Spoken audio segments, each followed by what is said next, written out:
Hello, and welcome to ASMR TirarADeguello. Are you hoping to calm your mind, relax your body, or experience ASMR? Dr. Andrew Michaels is here to help you. Today, Dr. Andrew Michaels shares a memory of what Halloween was like when he was a child. He also remembers what happened when, as a young parent, an acquaintance met a witch in their neighborhood. What would you do? Would you react like everyone else? Good evening. How are you today? I know. It's been a long week already. There's nothing we can do about that, is there?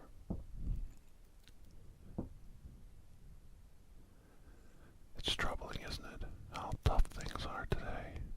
How things get so crazy. How busy we are and how much doesn't get done.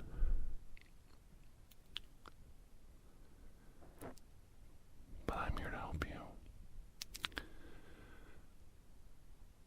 At least I hope I am. It's almost Halloween. You know what Halloween means, don't you? Halloween means trick-or-treats, pranks, witches running around loose in the night, scaring everybody, cackling. Oh, I remember the good old days. There were good old days, you know. Kids used to go down the neighborhoods and look in the paper, check, see when trick-or-treating was in each area, each town. And they would get their bed sheets, put holes in them for a ghost costume. Something simple. And they would get their pillowcases. They needed pillowcases. Bags won't do it. Little plastic buckets won't cut it. And they would get in the car with mom or grandma or dad, and they would go from neighborhood to neighborhood, town to town, and they would hit all the various towns on the different nights that they had Halloween trick-or-treat, and get their pillowcases full of candy. You do like candy, don't you? I bet you do. I know I do.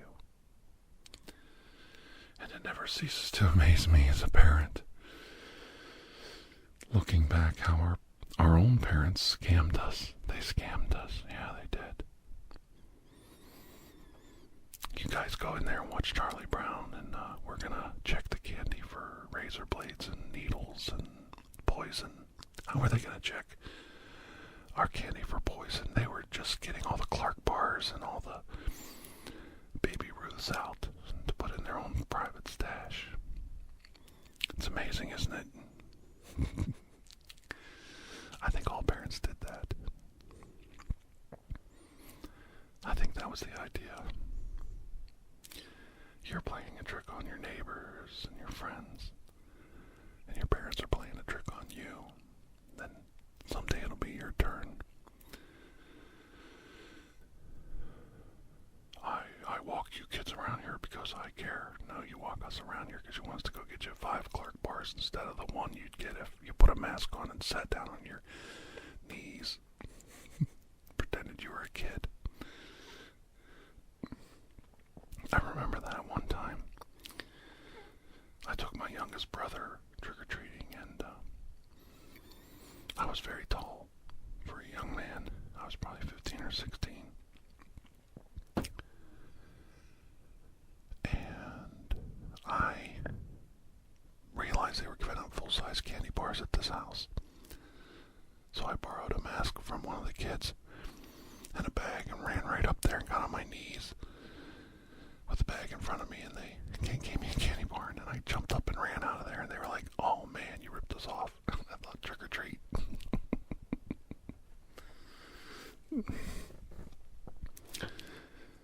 Isn't that the name of the game? Yeah.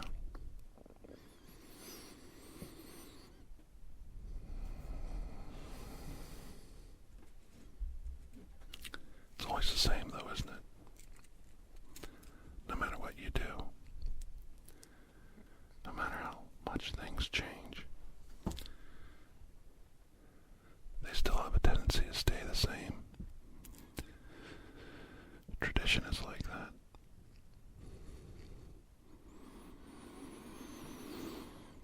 Like how it became a tradition to hunt down, ferret out all the witches in your area.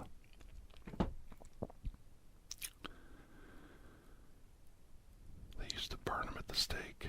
Now they just raise property taxes until they can't afford to live there anymore. It's amazing how things change, but stay the same. I remember a man came to me and he was doing an outreach program for local church, and he was a little confused because he had come across a Wiccan worshiper, a nature worshiper, Wicca. And he was so disturbed by it. She said basically, "So you understand that I'm a witch, and I'm surprised that you came to my house. I didn't think Christians were like that." Well, Christians are supposed to be like that, but as this woman had just attested, she had never had a Christian come to her house, so it only took 30, 40 years for that to happen. She didn't have much experience with good Christian people of the area, and when she finally did, she didn't know that she had shocked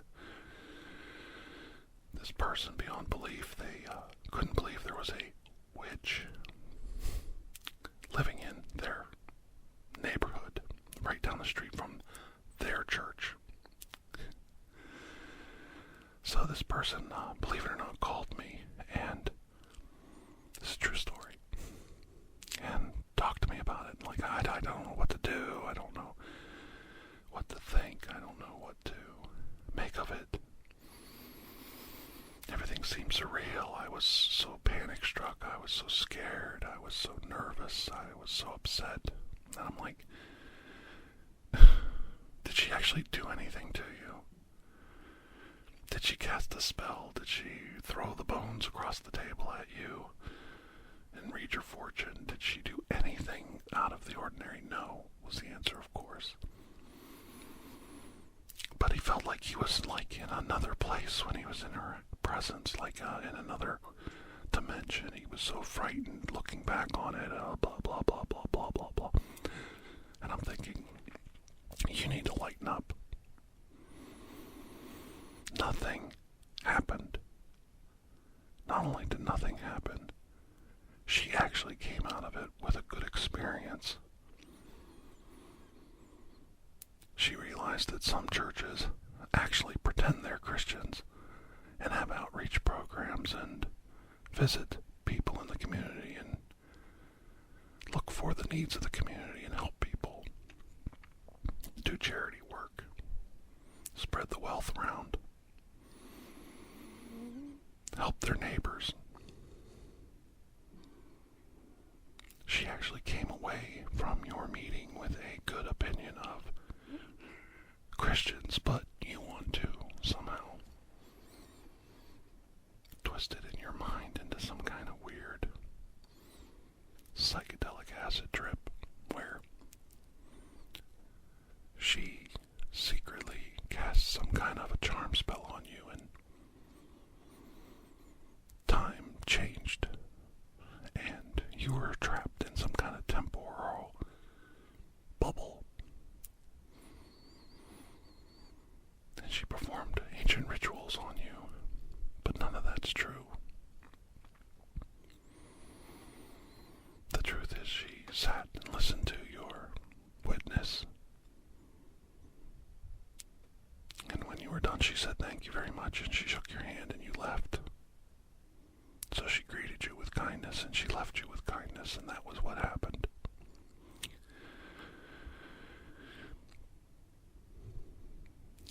His memory had changed, and his fears and his irrational knowledge that he had received over the years started to overtake his mind, and he believed that something strange and out of the ordinary, something macabre, something supernatural had occurred. That I looked at my watch, and when I went in there, it was 10 to 5, and when I came out, it was 15 after 5, and I can't account for 15 of those minutes because it only felt like I was in there for 2. Well, when she told you she was a Wiccan nature priestess, you flipped out and your heart rate went up and you panicked and you started having tunnel vision and you lost track of time because she was slightly smart and slightly polite and very kind, and you were mesmerized by the differences and her boldness in standing up to you and telling you exactly what she was and who she was. And you were at a disadvantage, and you felt like you weren't in control. But she didn't do anything wrong. Couldn't convince him. Some out of time, out of space, mystical, ancient, spell-like event had occurred. Of course, it came to me first. I was involved in the church at that time, trying to raise my kids in a good Christian environment. Though I saw the hypocrisy of the church, I was trying to give my kids a good start. They had to be exposed to it, I thought. Luckily, when my boys were about 10 and 8 apiece, I woke up out of my coma and realized this isn't working. Though the church I was going to was a good one, and they did some decent outreach in the community and tried. I don't know. Just a personal opinion, but I don't think God would be very happy with the church right now. And I take a chance when I bring this up in my work. I really do, because it sounds like I don't care, like I don't believe, well, I don't follow the tenets of God's teaching and Jesus' words and the prophets. But I always go back to the fact that the prophets were men. And men have a tendency to twist things. And men have a tendency to lie. They even lie to themselves.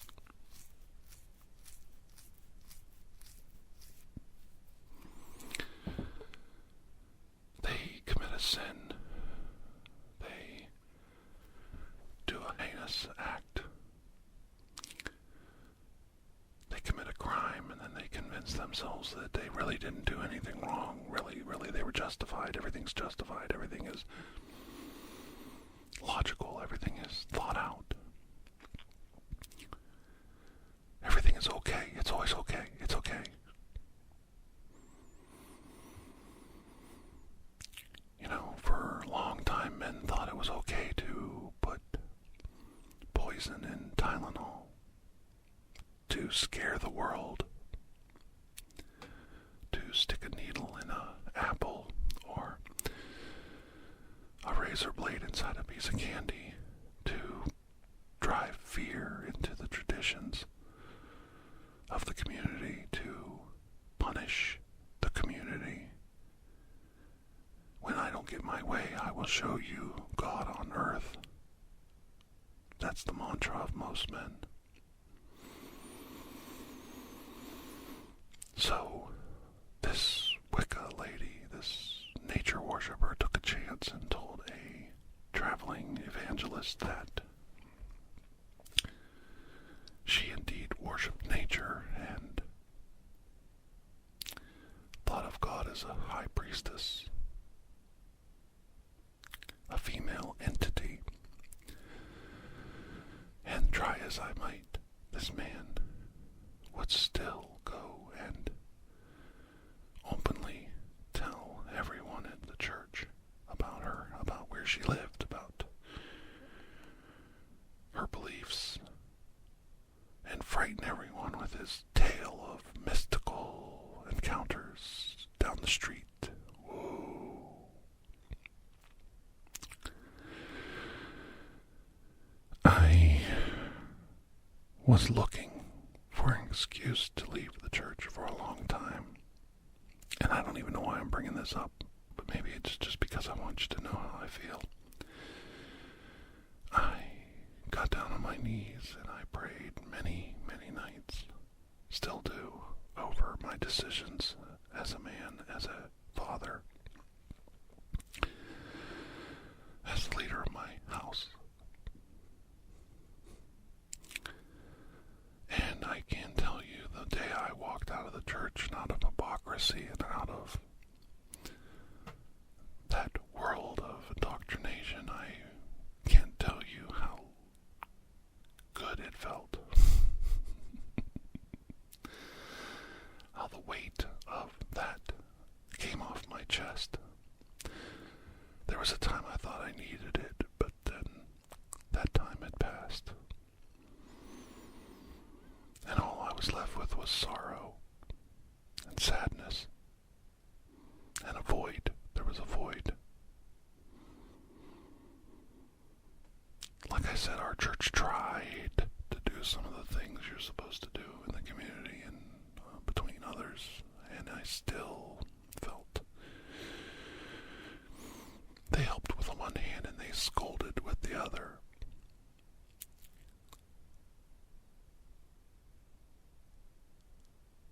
What the people of the church didn't know was that through my own travels, my own encounters with the paranormal, I had known about the Wicca people in the area, and they were completely harmless. They caused no trouble. They bothered no one. Whether these people are good or evil is irrelevant. By the law of the land, they obey. And they follow the rules. They should be left unmolested. When we out someone, we out them for notoriety, for popularity, to tell a good story, to have a laugh, to make others laugh. We out people for many reasons. We out them for their sexuality, for their religious beliefs, for their choice of vocation. When we do these things, we don't bring people closer together. We actually push people away. We push people apart. I remember recently, and it came up because I was asking about trick-or-treating in the area where my friend lived. And somehow or another it came up that my friend was a Latter-day Saints Mormon. Of course I wasn't, and my friend was a little cautious when they told me. They were obviously painfully aware that some people have opinions of Mormons, and they didn't want that to be part of our relationship. They didn't want it to ruin our friendship.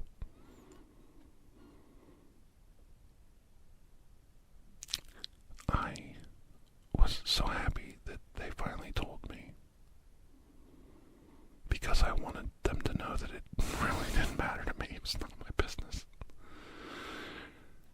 also wanted them to know that I had met many Mormons in my travel, and they were always kind, considerate, and they weren't the kind of people that talk down about others. At least that's what I saw.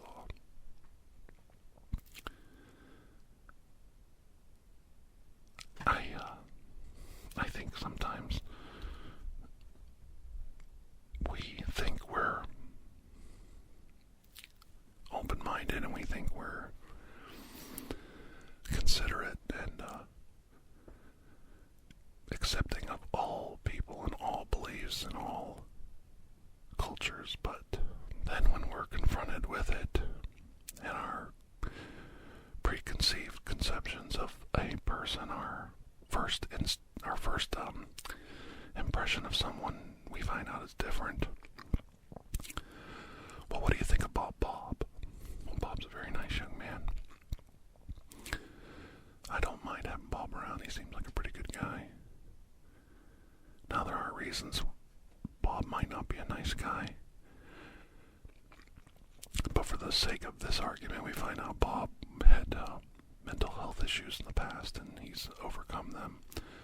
Or Bob is a certain religious belief, or Bob is a certain sexuality, or Bob is a believer in a certain moral pathway. I didn't know that about Bob.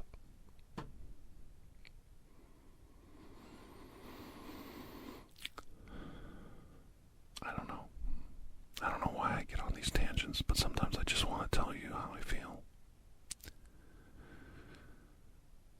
I try to articulate my feelings to my friends and people I love and care about. And sometimes I don't come across the way I want to. And I know I made a mistake. Or I know I scared someone, or I know I put somebody off, made them nervous, or they thought I didn't care. So I sit down and I dwell on it, and I probably spend way too much time worrying about it. My friend probably doesn't even remember the conversation. Probably doesn't even remember being disappointed in me. Yes, I've done the same thing that man did to that Wicca practitioner. I've done that to people in my past. I try to avoid it, but I've done it too. I gave someone a hard time about their religious beliefs because it was, to me, so weird. And even though 30 years have passed, I've still regretted it because it wasn't right. Even if they were wrong, even if they were in a cult or a weird religion or a strange offshoot of Christianity or whatever the case may be, it was none of my business. They were actually trying to tell me about it because they thought I would be open-minded enough to understand, but they pushed a button. And in pushing that button, I became like everyone else.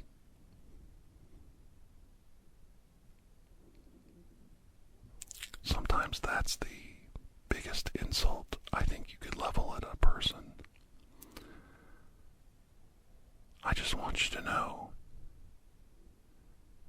you're like everyone else. We always talk about our differences and how unique we are and how one of a kind we are in this universe, but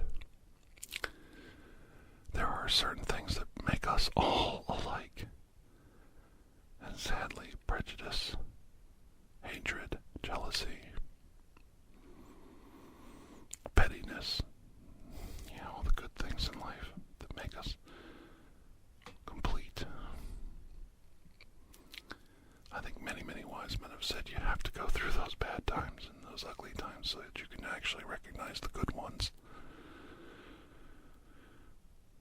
I think we all have to fall short of the kingdom of of God before we realize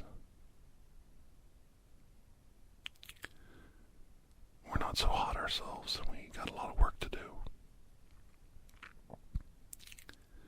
I'm just glad when my friend told me they were a Mormon. Years later, I didn't make stupid jokes and references and silly things. I had another friend who was so mortified to tell anybody what their religion was. This is a totally different friend. To this day, I don't know what religion they are. They just would not tell me, wouldn't even give me a clue, and didn't want me to know about it. And it's really sad that somebody thinks they can't trust someone like that, but fear is knowing. Fear is knowing about the time. You heard the story that someone found out there was a witch that lived down the street from the church. And some closed-minded, bigoted person that heard that story third hand was going to make it miserable and unlivable for that person down the road. We don't know what kind of hurricanes we let loose when we breathe out the words of hatred and anger and frustration and confusion.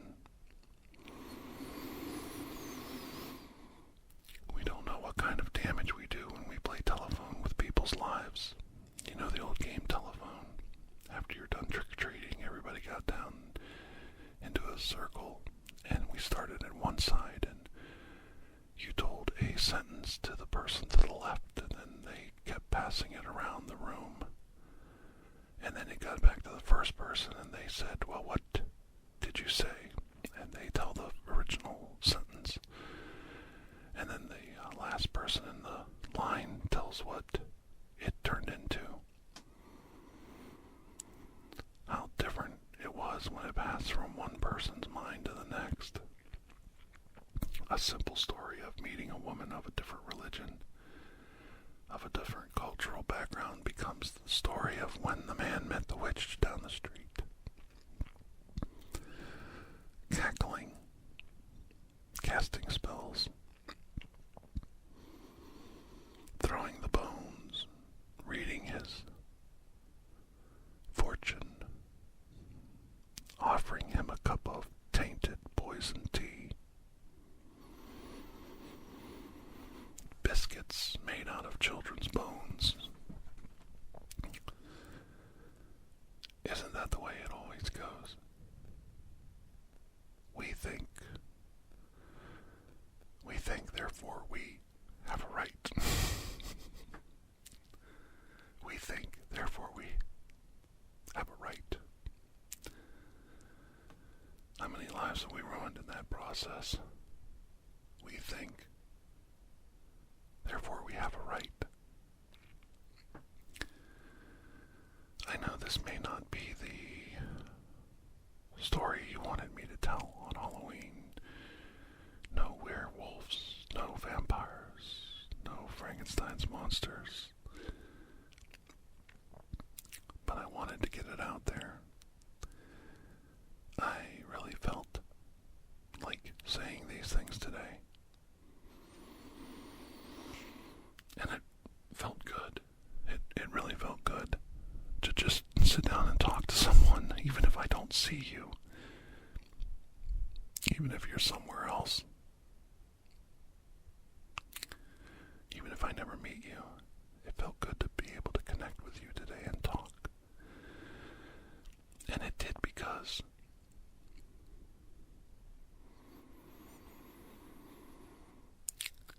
I enjoy reaching out, witnessing to you, being a part of your life, making you laugh, making you cry.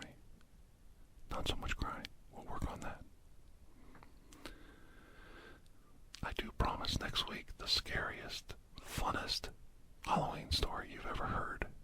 Ever. let you down. But this week, let's all just think about the leaves changing and the wind blowing,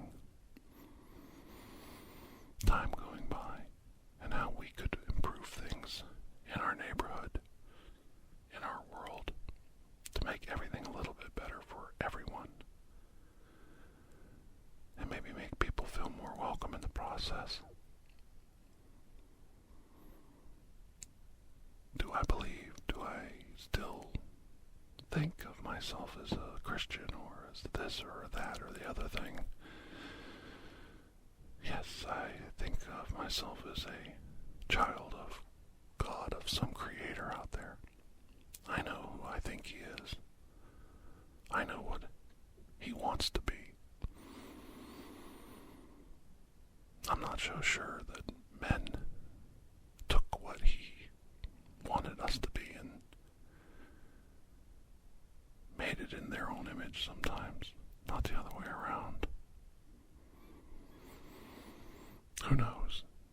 I'm just one guy. I'm just one guy. I'm just happy to be here today. Somebody put me in this chair. And I'm glad I got a chance to talk to you today. I hope you have a wonderful week. Take care. And we'll see you soon. Bye-bye.